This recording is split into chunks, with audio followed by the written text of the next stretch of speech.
नगर निगम ऊना में लोगों से हाउस टैक्स और प्रॉपर्टी टैक्स के रूप में अधिक वसूली किए जाने के लगातार आरोपों के बाद नगर निगम प्रशासन को इन सभी मामलों के पुनर्मूल्यांकन के लिए कमेटी का गठन करने के लिए मजबूर होना पड़ गया है।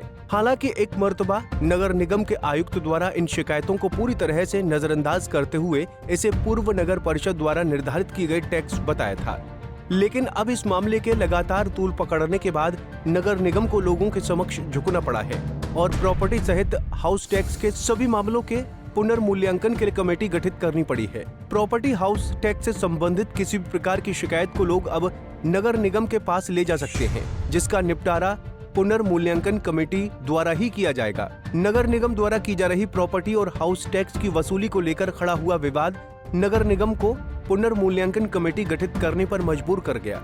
दरअसल हाल ही में नगर परिषद से नगर निगम के रूप में अपग्रेड किए गए जिला मुख्यालय के लोगों ने प्रॉपर्टी और हाउस टैक्स निर्धारित से ज्यादा वसूल किए जाने की शिकायत उठाई थी।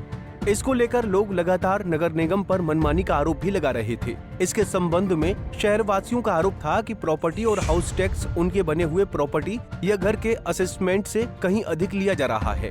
हालांकि इसी मामले पर नगर निगम से करीब 1 माह पहले इस हाउस टैक्स को पूर्व नगर परिषद द्वारा निर्धारित किया गया बताकर मामले से पल्ला भी झाड़ लिया गया था, लेकिन बेहताशा हाउस और प्रॉपर्टी टैक्स वसूले जाने के लगातार आरोप लगने के बाद अब नगर निगम को मजबूर होकर इस तरह के मामलों के पुनर्मूल्यांकन के लिए कमेटी गठित करनी पड़ी है। नगर निगम के आयुक्त महेंद्र पाल गुर्जर का कहना है कि संबंधित लोग अपनी शिकायत को नगर निगम द्वारा गठित की गई पुनर्मूल्यांकन समिति के समक्ष ला सकते हैं, ताकि हाउस और प्रॉपर्टी टैक्स का पुनर्निर्धारण करते हुए इस मामले को सुलझाया जा सके। जैसा कि कुछ हमारे आपके चैनल के माध्यम से भी और लोगों की शिकायतें भी हमें प्राप्त हुई कि जो एक्चुअल असेसमेंट में जो है दिया हुआ है बिल में और मौके पर है उनमें डिफरेंस जो है, लोग ऐसा बता रहे हैं कि उनमें डिफरेंस है। तो इन सभी शिकायतों को हमने एक शिकायत सेल जो है हमारा उनके पास जमा कराने के निर्देश दे दिए। साथ ही एसडीओ जेई और जो प्राइवेट जीसेक आर्यभट्ट जियो केंद्र ने जिसने सर्वे किया था इसका, उनके प्रतिनिधि को भी हमने लिख दिया एक आदमी डिप्यूट करने के लिए। तो जो भी शिकायतें हमें इस दरमियान प्राप्त होगी उनका फिर से रीअसेस हम जो है मौके पर जाकर रीअसेस करेंगे और अगर उनमें कोई त्रुटि पाई गई तो उनका रिफंड जो है वो किया जाएगा। और जो कोई भी और अन्य किसी प्रकार का उनको अगर असेसमेंट में या मिसकैलकुलेशन या एरर दिखती है तो उसका समाधान करके जो जायज जो भी बिल होगा वही वसूल किया जाएगा।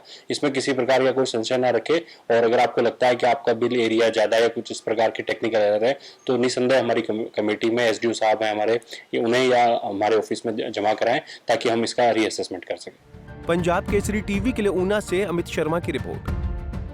हमसे जुड़े रहने के लिए हमारे YouTube चैनल को सब्सक्राइब करें और नई वीडियो की नोटिफिकेशन के लिए बेल आइकॉन को दबाएं। अगर आप ये वीडियो Facebook पर देख रहे हैं तो लाइक जरूर करें और ज्यादा से ज्यादा शेयर करें। इसी तरह के और भी अपडेट्स के लिए फॉलो करें हमारा Instagram पेज himachal.ke।